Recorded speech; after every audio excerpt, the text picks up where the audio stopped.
Hey guys, this is Survivor 11, and this is my review of the U.S. Survival Rifle. I bought it at Bass Pro Shops for 40 bucks, or 240 bucks, and it's a pretty good gun. All the action, the magazines, the barrel, all go inside the barrel, or the stock, and it's a really good gun, I think. It's only jammed once, and I've shot probably 100 rounds out of it already. I got it about 1 or 2 weeks ago, and I think it's pretty good. It's semi-automatic, clips hold 8 shots, and it's a pretty good gun. You just screw that, the barrel comes off, and you screw it back on.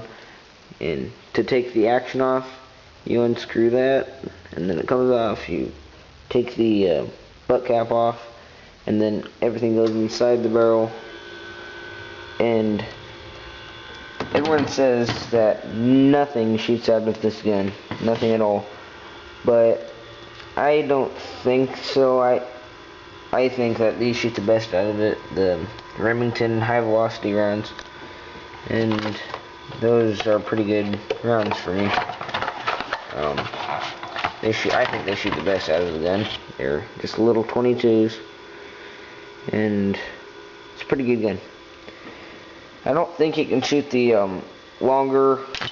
I don't think it can shoot the longer bullets for a 22.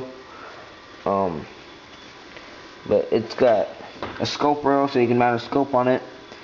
It's got this, so you can jack the shells if it gets jammed, or to load the gun.